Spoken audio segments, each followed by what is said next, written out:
porque no sé si salieron del país o están en el Colchón Bank, pero la banca está temerosa.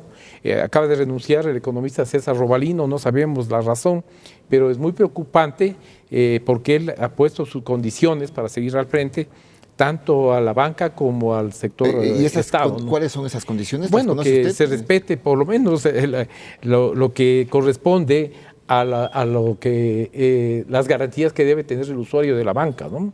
Es decir, que esos dineros no sean tocados porque son sagrados, son de los depositarios, ¿no? Entonces, hemos tratado de hablar con César. Del encaje, ¿no? Sí, no solo del encaje, sino de la garantía que tiene el fondo de liquidez, que es de los bancos, eso es del usuario. Eso, ¿no? se ha dicho que no se lo puede tocar. Esperemos pues, ¿no? que eso no se lo toque nunca, ni se les debe tocar.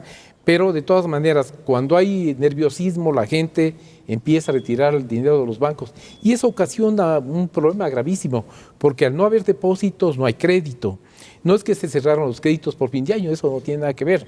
Se cerraron los créditos a todos los sectores, es porque realmente no hay depósitos. Si no hay depósitos, no hay multiplicador del dinero, y al no haber multiplicador del dinero, no hay crédito. Y al no haber crédito, no hay inversión, no hay desarrollo económico. Y la banca es del motor, el que señala el crecimiento de la parte económica. ¿Usted le vio como una equivocación de pronto el que se haya centralizado el tema económico en la inversión pública que se hizo a través del gobierno? No necesariamente. Hubo también un buen crecimiento. Las consecuencias en este momento, hubo un crecimiento muy... Una cosa es la inversión y otra es el gasto. La inversión ha sido buena. ¿Hay demasiado gasto corriente entonces? Claro, nosotros hemos analizado y hemos recomendado de que se disminuya el gasto, que haya un control más estricto del gasto se va a permanente. El gasto, economista? Bueno, se ha dicho obviamente que médicos o enfermeras. No es solo eso, no es la burocracia mismo que de 250,000 ha subido a casi 600,000, ¿no?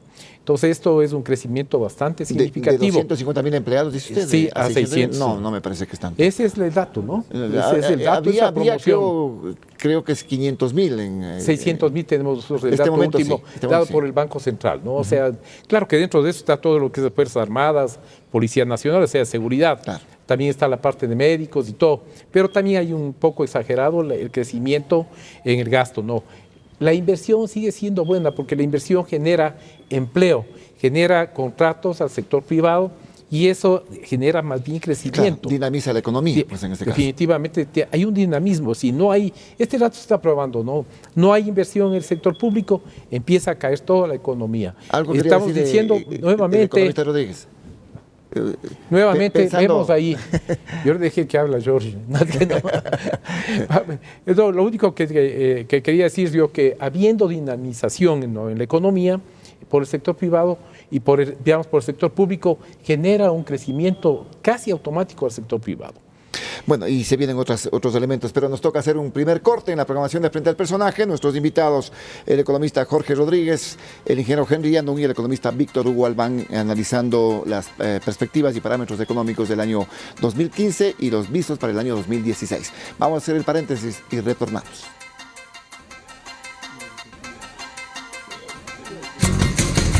Estamos presentando Frente al Personaje.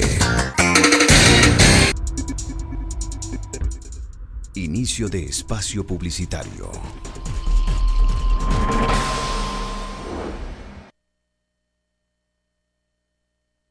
Porque unidos Pichincha no se detiene. Gobierno de Pichincha, eficiencia y solidaridad.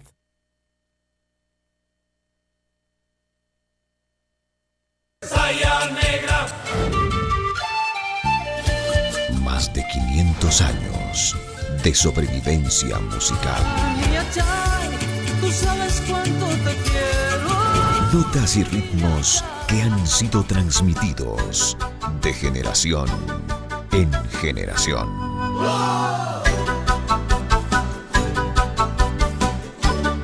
Cantos de libertad. La música folclórica latinoamericana, vigente en el siglo XXI. Cantos de libertad. Todos los domingos a las 15:30 por Canela TV.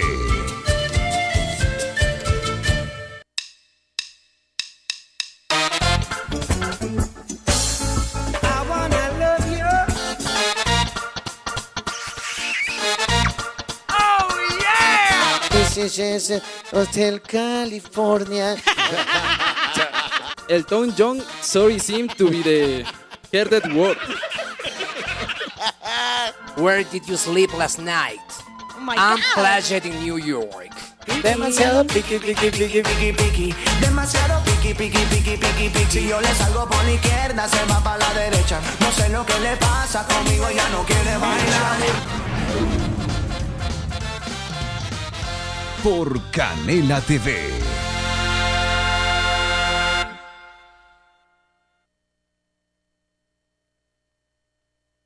Porque unidos Pichincha no se detiene. Gobierno de Pichincha. Eficiencia y solidaridad.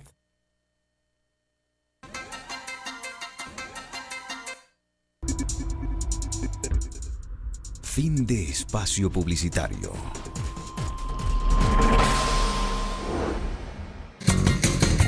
Estamos presentando Frente al Personaje.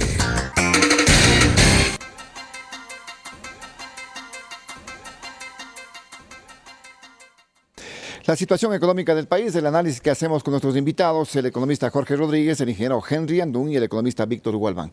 Ingeniero Yandún, ¿no es momento en este caso de que el sector privado realmente entre con fuerza y entre a ser parte decisiva en este aspecto para que la situación económica inclusive pueda mejorar? Vea que hay capitales, se dice que están muchos capitales de afuera y que deberían retornar al país. Nosotros somos ecuatorianos que queremos a nuestro país y obviamente queremos un mejor país para nuestros hijos y nuestros nietos. Nosotros lo que estamos aquí no es criticando al gobierno por criticar, sino tal vez invocándolo, exhortándole al presidente a que hagamos las cosas en conjunto para sacar el país adelante. Me llamó un gran constructor que aquí en Quito y me dice, ya elaboré un proyecto, de los 3 que tenía elaborados, ya elaboré un proyecto. Elaborar quiere decir ya tiene promesas de compra y venta. Sale un anuncio, voy a lanzar otra vez la ley de plusvalía, y los dueños de las casas, no que nosotros les hayamos motivado porque no nos conviene, dicen, ¿sabe qué? Esperemos a ver qué pasa, y me eliminaron todas las promesas de compra-venta y el proyecto se cayó. El proyecto se cayó, ¿qué quiere decir? Que ya no va a contratar gente, ya no se va a mover la economía de ese edificio. Pero volvemos al tema de la confianza, dice usted. Esto es confianza, todo es confianza. Cuando nosotros nos preguntan la alianza público-privada, ¿qué hace falta? Nosotros decimos confianza, nada más. Y yo creo que para hacer cualquier inversión necesitamos confianza, porque nosotros estamos en el mismo país. Los capitales grandes ¿pueden venir al país, en este caso?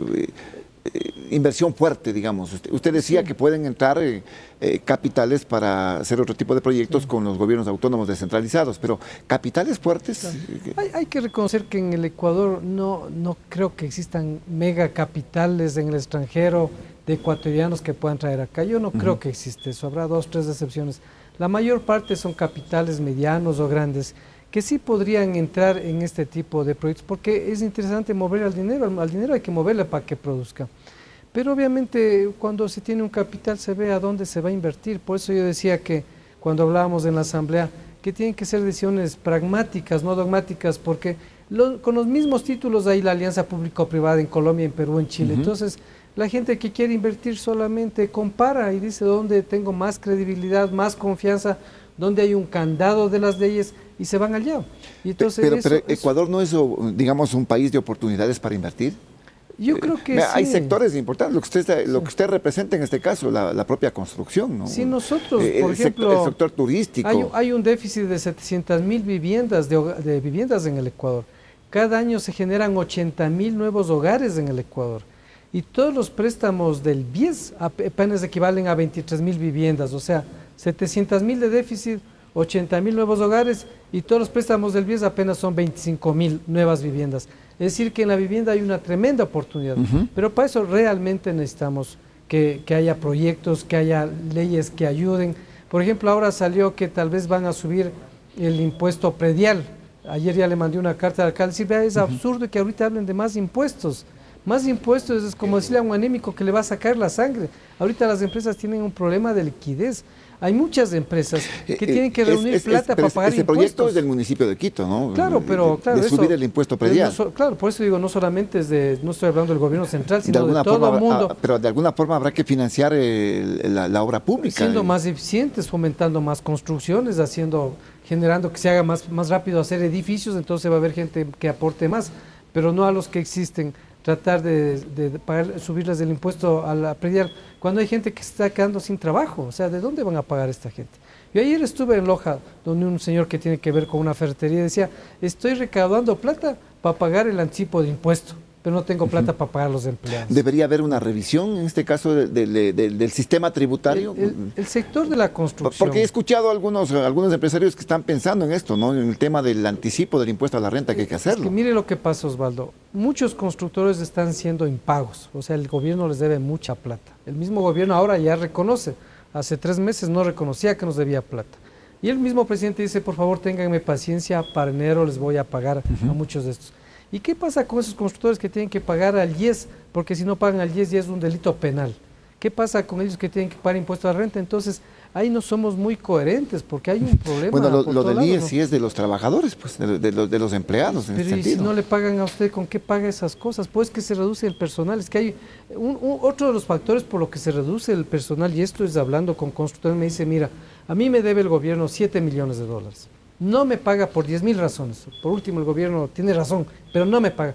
Yo tengo que reducir el personal, porque yo, ¿cómo les pago a mis obreros? Si yo tuviera esos $7 millones, yo generaría más proyectos privados con esa plata y pagaría gente. Pero ahorita la única opción es que de los 1.200 empleados que tengo, estoy con 150. Eso es real, dicho de empresas conocidas en el mercado.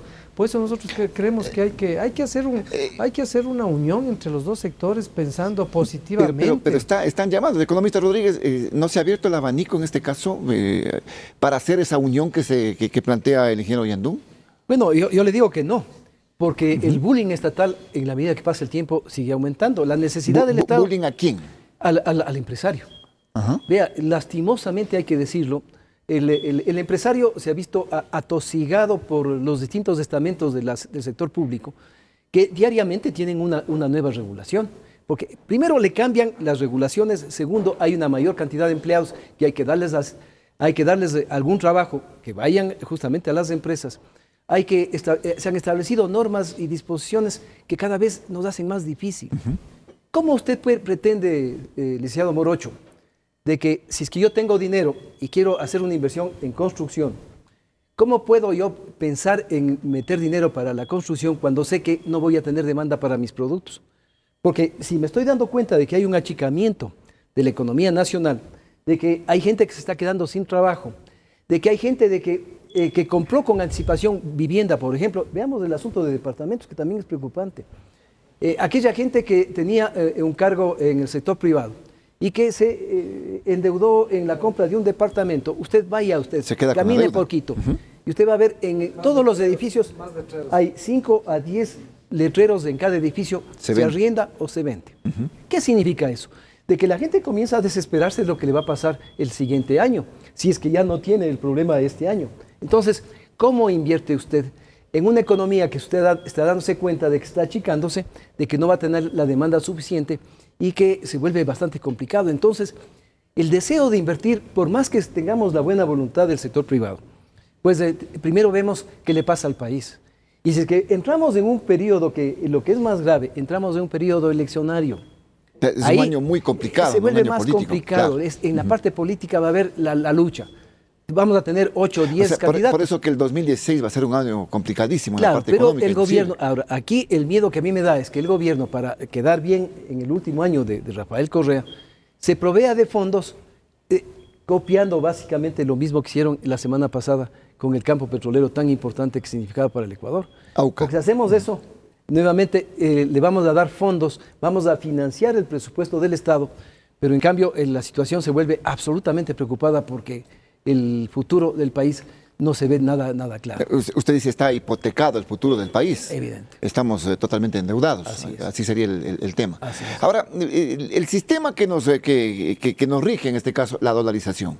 que en su momento se ha reconocido ha sido un factor importante para el crecimiento del país. Pero en las actuales circunstancias, ¿qué pasa con la dolarización? Mira, lastimosamente hay que ser francos. La dolarización no puede sostenerse el siguiente año. O sea, ¿de qué dolarización me hablan cuando realmente no tenemos el petróleo que cubra las importaciones del sector privado?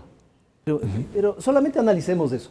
Si teníamos 7.000 millones de dólares de saldo negativo en la balanza comercial privada sin meter el petróleo, ¿qué va a pasar el 2016? El petróleo, suponiendo que sube a 45, a 50 dólares, eso no nos alcanza para cubrir el déficit de balanza de Pero pagos. vea que según la CEPAL, el Ecuador va a crecer, Sí, si bien este año va a ser 0.4, el próximo año va a ser 0.3. Sí, de acuerdo. nosotros hemos hecho cálculo de que vamos a tener un crecimiento negativo del 0.7. Entonces, una cosa es lo que dice la CEPAL, tienen muy buenas estadísticas, cierto es, pero también hay estudios a nivel nacional que se establece que podemos tener un crecimiento negativo, un decrecimiento de la economía. Entonces, hay que comenzar a pensar en que las cosas no son como nos pintan en definitiva. 2016 es un año difícil y necesitamos obligatoriamente hacer un cambio de timón, sabiendo que es un año eleccionario. ¿Cambio de timón se refiere a qué? Un cambio de timón en cuanto al manejo de la política económica. La política económica.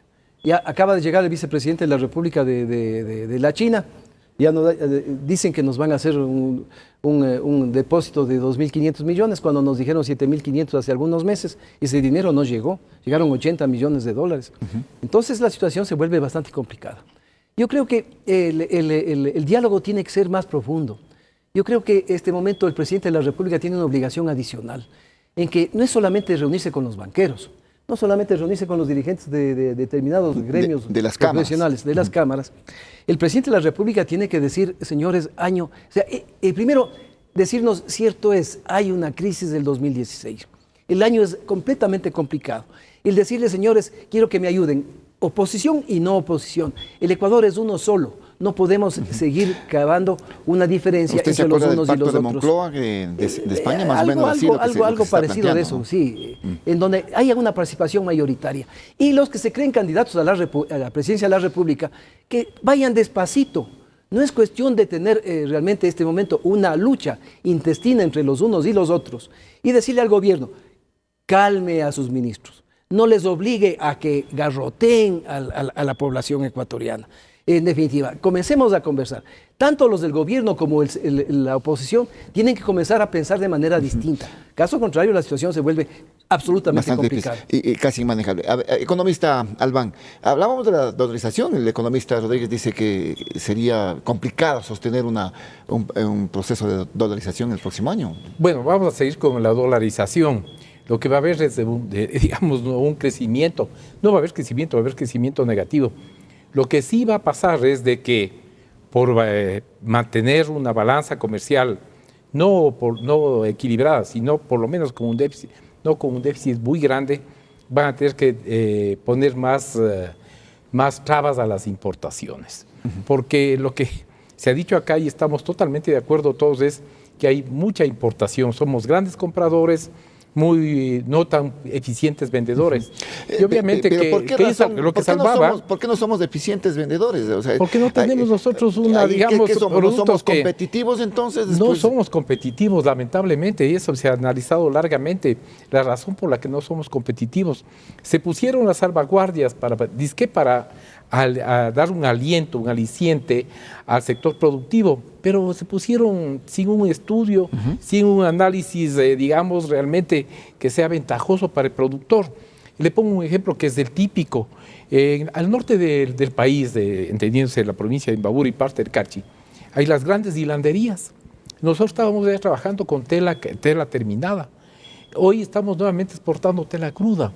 ¿Por qué? Porque no se puede importar los acabados de la hilandería y regresamos 30 años atrás nuevamente. Entonces se tiene que hacer análisis de cada producto, de cada ítem, subítem y todo, para poder poner cierto tipo de salvaguardias. Pero economistas, si no hubiesen existido las salvaguardias, realmente la producción nacional que hubiese sido, pues no en este caso. No ha habido una proyección, digamos un desarrollo. En cierto modo para el sector local, la producción local. No ha habido un desarrollo realmente el que se esperaba. Se esperaba que haya una producción, pero eficiente. En todos los ámbitos, no solamente en el que acabo de explicar, digo usted, en la parte agrícola. En la parte agrícola, más bien encarecido, porque antes usted compraba 5 manzanas o 6 manzanas nacionales, de las producidas en Ambato, en Riobamba, qué sé yo, en la parte norte del país, en Ibarra, y usted compraba 6, 7 manzanas, hoy le dan 3 manzanas por $1. Manzanas nacionales porque la manzana chilena no viene, precisamente por las salvaguardias. ¿Qué ha pasado con esto? Lógicamente que la producción nacional, incluyendo la agrícola, ha caído mejor, pues no. Economista Rodríguez. Es importante que nos escuchen esto. El dólar el año 2016 va a seguir apreciándose. O sea, no se sabe... Claro, se elevó la tasa de interés en Estados Unidos. Por ¿no? eso, exactamente. Este punto la gente tiene que entender. ¿Qué hizo la señorita Yellen el día de anteayer? Es subir el 0,25 trimestralmente hasta llegar a una tasa en el 2016. Esto tiene repercusiones no solamente en los Estados Unidos, tiene repercusiones inmensas en el país. Sabiendo que tenemos dólares y que el dólar justamente va a ser un nuevo atractivo a nivel internacional para que las inversiones se hagan hacia el dólar. Cuando va a haber un flujo de dinero del mundo hacia los Estados Unidos por efectos del incremento de la tasa de interés, ¿qué significa? Que el dólar se va a seguir apreciando. Con un dólar apreciándose el siguiente año, nos perjudica, menos competitivos, ¿no? Nuestras exportaciones van a ser más caras. Olvídense del timbre cambiario. Algo parecido al timbre cambiario va a existir. Yo diría que habrán fórmulas más sencillas que el timbre cambiario que pueden implementarse el próximo año. Economista, gracias. Tengo que irme al segundo corte para volver ya con nuestras conclusiones, para ser puntuales en las mismas, en este importante diálogo que mantenemos sobre el tema económico. Vamos al corte.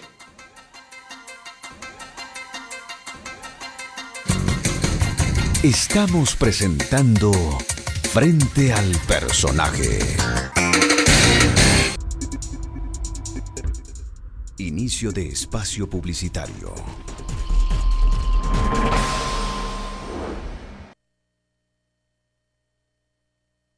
Porque unidos Pichincha no se detiene. Gobierno de Pichincha, eficiencia y solidaridad.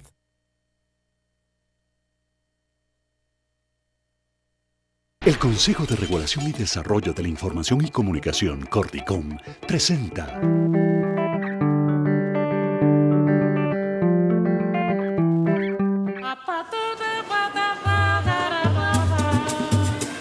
Es que todos somos hijos del África. El origen del hombre moderno está ahí, hace apenas 50.000 años.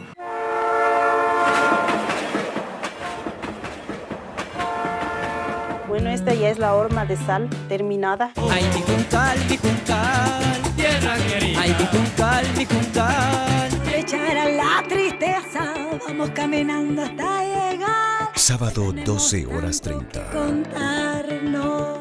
Por Canela TV.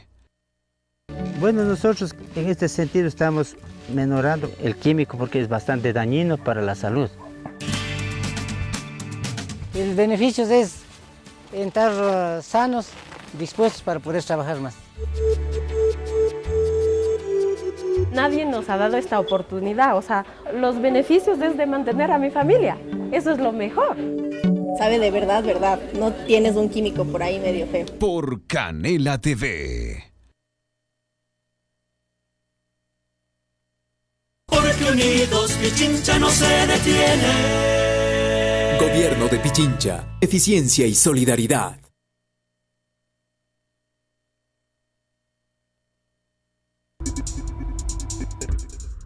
Fin de espacio publicitario.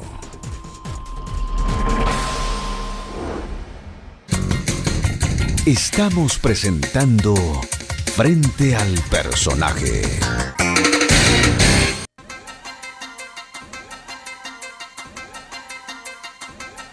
El tema económico, vamos a irnos con las conclusiones en esta programación de Frente al Personaje. Ingeniero Yandún estaba haciendo una reflexión.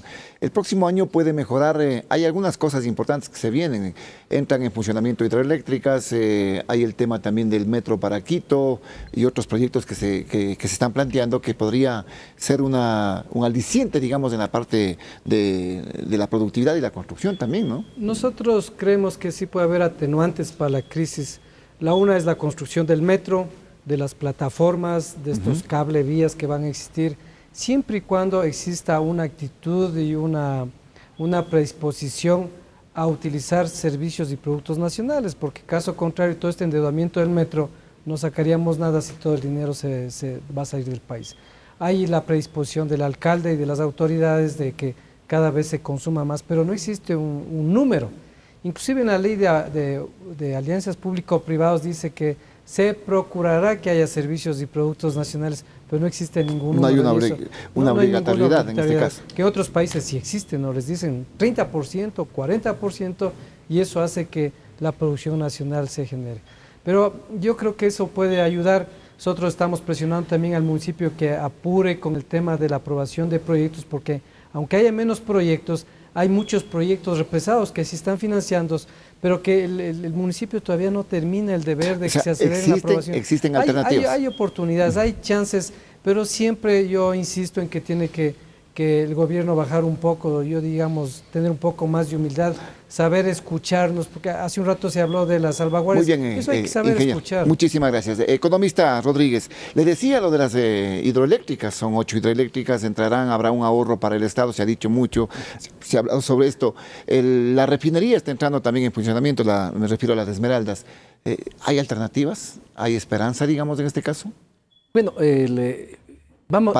esperemos el 2016 para ver si es que realmente el Estado ecuatoriano tiene un ahorro de 1.300 o 1.400 millones de dólares que dijo el vicepresidente de la República.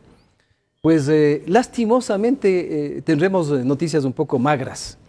Veremos cómo se han creado elefantes blancos que a la larga han significado inversiones inmensamente grandes, pero que han sido puestas justamente solamente en lo que es planificación, estudios y en movimientos de tierras. La situación es complicada.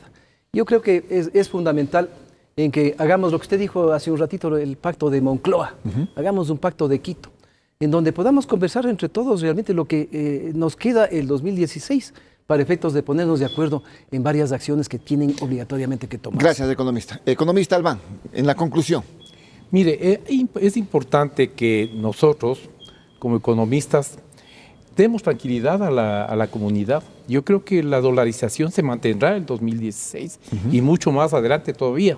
¿Por qué? Porque de todas maneras hay una gran cantidad de depósitos, tenemos 24.000 millones de depósitos de la comunidad, que eso respalda la dolarización. Y indudablemente que va a haber problemas, tenemos que ajustar cinturones, pero la dolarización va a mantenerse porque si pensamos nosotros y decimos claramente que va a tener problemas de la dolarización, mañana puede estar quebrando el país y todo el sistema.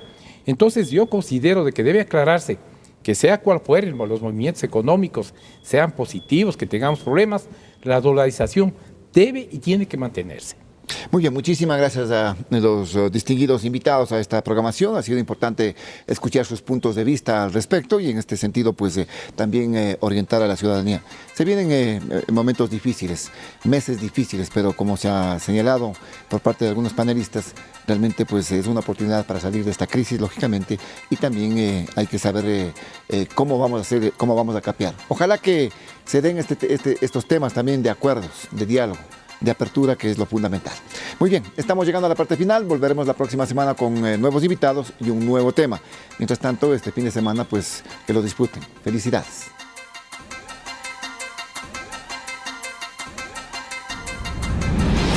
Televisión Canela presentó Frente al Personaje, con la conducción de Osvaldo Morocho Ampudia. Porque unidos Pichincha no se detiene. Gobierno de Pichincha, eficiencia y solidaridad.